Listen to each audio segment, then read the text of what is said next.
discussions. Steve Campbell was there last fall. I knew a little bit about it, never selected for it. Almost 100% on that. We hit the nail on the head there too. That was just God-given with the Bonsema traits. You make the cow, the rest will follow. I think the tender meat and marbling and everything are synergistic with maternal selection. I don't think there's any doubt about that. Now, when we're talking about line breeding, I'm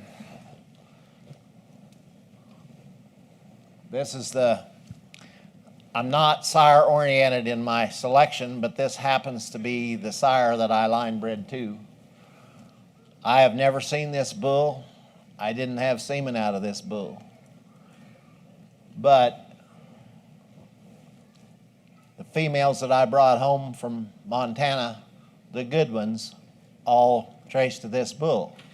So I thought, if that is the case, I'm going to start line breeding to this bull, and he hasn't let me down.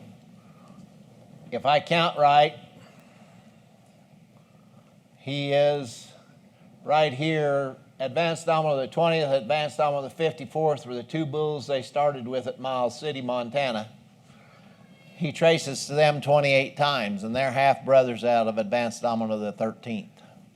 And he starts with the same cow here and the same cow here, top and bottom side of the pedigree. So that's an extremely line-bred bull. Well, this bull was born in 1961. Over the years, I obtained two daughters. One of them produced till she was 19. One of them produced till she was 18. I had two sons. One of them was still breeding cows at 15, and one of them was still breeding cows at 17. I got to admit, on his 17th year, I had to bring the cows to him, but he bred them. A lot of longevity in this, and that's one thing I really select for is longevity. I use the example that if you have an average age in your cow herd of 5 years old, and people argue and say, oh, our cow herd's average age is older than that. If you count all the 2-year-old heifers and 3-year-old cows you got in your herd, I'll bet it ain't. I bet you aren't much over 5-year average on your cows. That means if you had a 100-head cow herd, you had 4 calves out of that cow, 2, 3, 4, and 5-year-old. So on a 100-head cow herd, you have to keep 25 replacements every year to maintain that 100-head cow herd. If you maintain the same reproductivity and have the average age of your cows be 6 years old, now they've produced 5 calves and you've only got to keep 20 heifers. That's where selection pressure comes in, and you can make advancements because those bottom 5 heifers you don't keep are not your best heifers. So you make a lot harder selection, and that's tremendous genetic progress can be made there. He's pretty line-bred bull. I now have cattle that trace to him over 400 times. So mine are, I don't know what you would call that.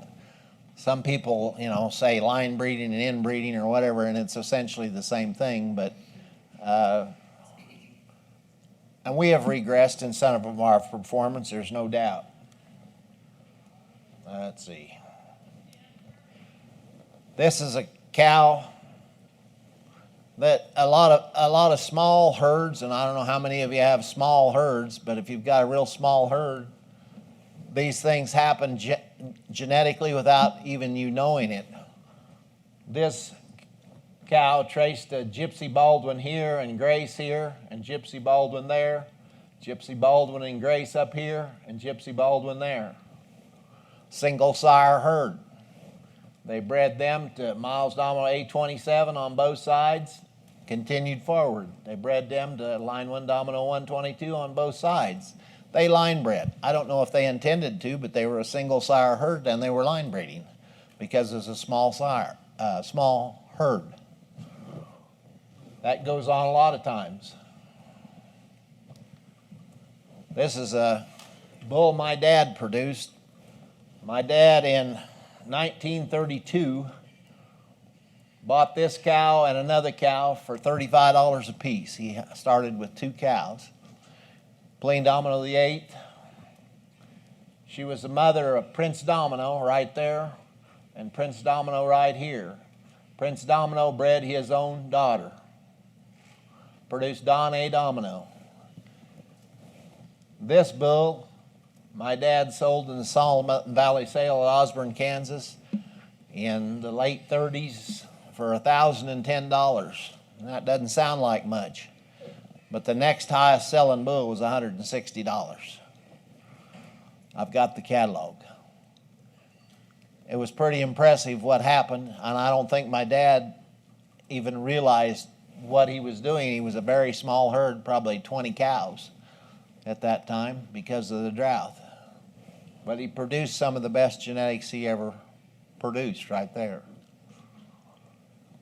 I came home from college and wanted to line breed cattle, and not because of this, but some other breeding that came into the herd. And I produced hydrocephalic calves right away as soon as I started line breeding, and so I had to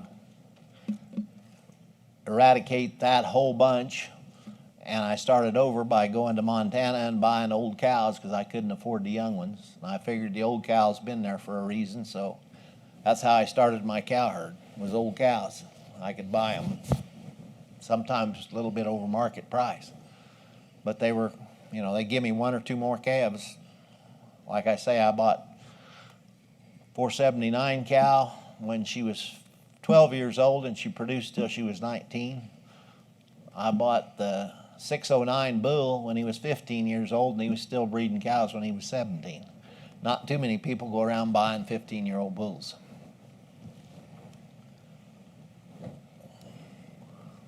I just read this the other day. This horse's name was Traveler. And it was just in a farm magazine I picked up the other day. I don't remember which one it was. But this horse was hooked beside a mule years ago in the 1880s when they were building the railroads, and he was grading the railroad with a mule. Somebody bought him off that team and took him out and had him be a riding horse. And he found out he was fairly fast. And somebody had a mare. I don't remember the name of the mare, but she was the fastest horse in the country. Nobody could beat that mare. He thought this was a pretty fast horse. So back in the 1880s, he put up $100 betting that he could beat that mare with this horse. And I don't know whether they gave odds or what they did back in 1880. I have no idea. But according to the story, this horse was so far ahead of that mare that the guy riding the mare could not have thrown a rock and hit this horse. This horse was so far ahead. Today, they weren't called quarter horses back then. They had to figure out a name for them. And they finally come up on the name quarter horses. But today, if you trace back all the quarter horses in the United States, almost all of them would trace to this horse. And the champions in working horses, the champions in racing horses, in quarter horses, and working horses, all of them trace to this horse. There's 2 of the national champions this last year that traced to him numerous times. The champion cutting horse traced to him 43 times. That genetics bred on. He was that prepotent. We don't know what his, whether he was line bred before that. We have no idea. Nobody knows.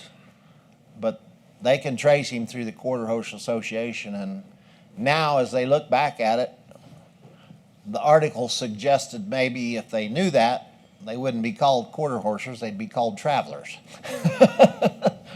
So just what line breeding can do accidentally sometimes. I'll skip that one. The livestock breeder has 3 tools. Registered livestock breeder has 3 tools to which, the livestock breeder, I should say, has 3 tools to use. He can select, he can inbreed, or he can crossbreed. And when you're talking about seed stock producers, you only can use the first two to improve your herd.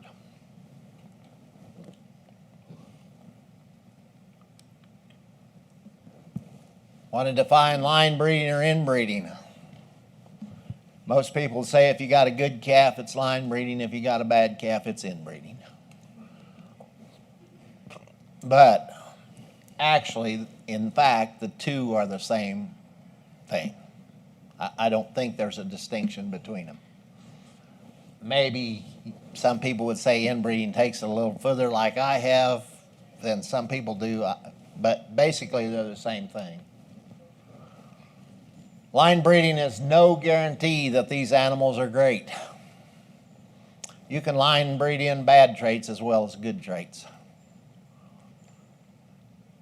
You're going to show the traits that are there, and if you don't cull off the bad ones, you can line breed in the bad traits as well as the good traits.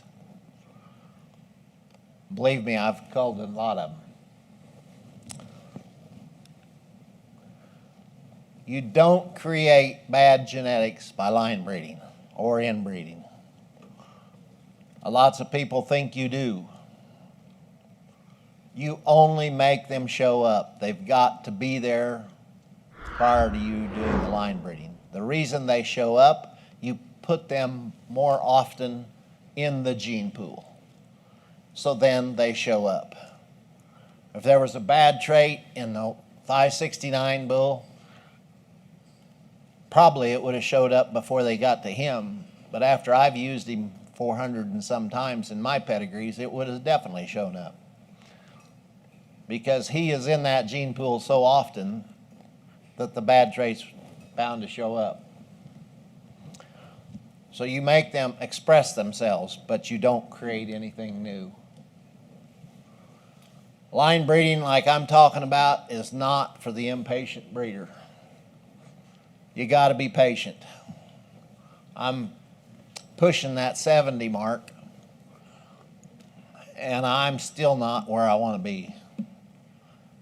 And thank God I've got two sons back on the ranch, and one of them is interested in carrying this forward. And thank God for that, because I'm not anywhere near where I want to be in selecting the cattle, and I want feminine, angular cows with beautiful udders and good milk flow, and I want fertility. Somebody asked me whether we've hurt our fertility. I had someone there last fall, and we figured it up real quick. Of the cows exposed to a bull that the following year weaned a calf for the last 2 years, and it's going to be better than that this year unless we lose a lot of calves on grass, we went 92.2% of the cows exposed to the bull wean a calf the following year.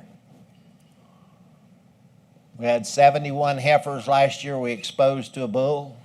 69 of them were pregnant when we pregged them. 69 of them went to grass with a calf on them this year. Pretty high percentage. It's not for the faint at heart, because you're going to have some catastrophes as you go. I used the example this morning of cow number 30, really a good cow. We line bred her, we got a daughter, B184, and she was just the cat's meow. I mean, we really thought that was a cow we could tie to. I had sold the son to Chris Pelton, and that bull had done a really good job for Chris Pelton. I went and got the bull back from Chris Pelton, brought him in, line bred him in to his cousins and second cousins and so on. And pretty soon I produced dummy calves. They were born, they didn't know how to suck. Well, kind of blew that cow family. That's where patience comes in, I guess. But you're going to have some catastrophes. You can't be faint at heart about doing this. And it's definitely not a way to reach great wealth, because it's a hard sell. Somebody comes in and sees a calf that's line bred and he's regressed some in his size and stuff, and he's the best one in the bunch, it's a hard sell. Now, if you can get that guy to use that calf and take him home, you'll probably make him a customer for life. But it's a hard sell because you do get some regression. You got to be ready for costly disasters. And I've had them. Maybe it's better for a research station to do this than one guy. But I've had my share. I don't know how many cow families I started out with. 50, 60, I don't know. That I brought home. I'm down to 4, maybe 5 that I know I can line breed with success. So you must be prepared to cull. I had a fellow that he's definitely got line bred cattle. There is no doubt about that. And he told me, he said, my cattle are so line bred I don't have to cull anything. I'll tell you, you got to cull. There will be some that can't make the cut. They got to go. If you put them back into the gene pool, you're going to reproduce what you put back in. Culling is a must, that's for sure. Line breeding is for those who have a desire to leave a mark within whatever your chosen breed is, whatever your chosen species is. If I look back in history of a lot of breeds, I particularly study cattle, but you look back in the history of a lot of breeds of cattle, the great ones that left a mark in history all line bred their cattle. That's almost, I think, without exception. They line bred their cattle, and it left a tremendous mark on history for that species or breed or whatever you want to call it. You must have that sincere desire to set your chosen traits and eliminate defects. You have to be dedicated to that. Maybe it's because I'm not too smart, I don't know. Maybe that's why I'm so patient, I don't know. But you've got to be a patient person to do this. So it isn't for, I tell everybody it might not fit your gun, but it fits mine. So whatever you want to. After line breeding for a few generations, you're going to see some regression. Like I said, you're going to have, I told the story this morning about 444, the first calf Alan ever ran through a chute for me. And I made an excuse for that calf when we weaned him. I know he come off a first calf heifer and he weighed 600 pounds when we weaned him. I still remember that. And I made excuses for him when Alan run him through the chute. I said he was going to scan the first one I've ever had scanned. And I say, this is ancestrally bred. I don't know what you'll get. Alan got done scanning him, and at time you told me that is the best one I've ever scanned. I took him to the veterinarians to semen check him that spring. I made the same alibi. I don't know what you're going to get. This bull might, he's ancestrally bred. He might not have any semen in him. I don't know. Doc Feldkamp went into his little office, put the slide under the microscope, and he come out and he said, I never give 100, but he's 100. The good Lord bless me. That's all I can say. He was that outlier that was good, but he was regressed in size and so on. But he was good, and his potency bred on in my herd.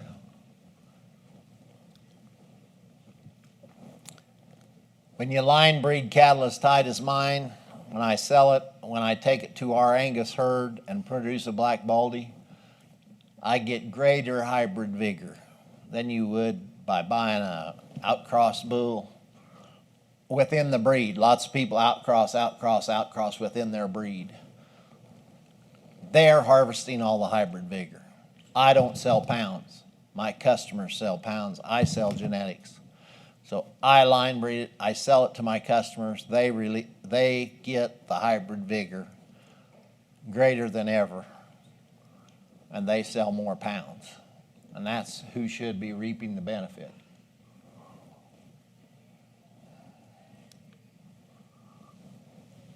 This is a quote from Ray Woodard, that run the Miles City Research Station for years and years, and that's a quote from him.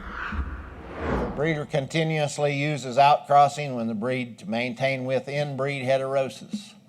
It should raise some doubt as to the potential breeding value of the sires produced by those breeders. They are reaping the hybrid vigor, and you're seeing a more beautiful bull or a female because they are hybrid vigor exonerated right there. But when you take it to your place, you're not reaping the hybrid vigor anymore. They have already reaped that vigor and sold it to you because it looks great. It might produce all right for you, but it won't produce consistently for you. I think that's all I got.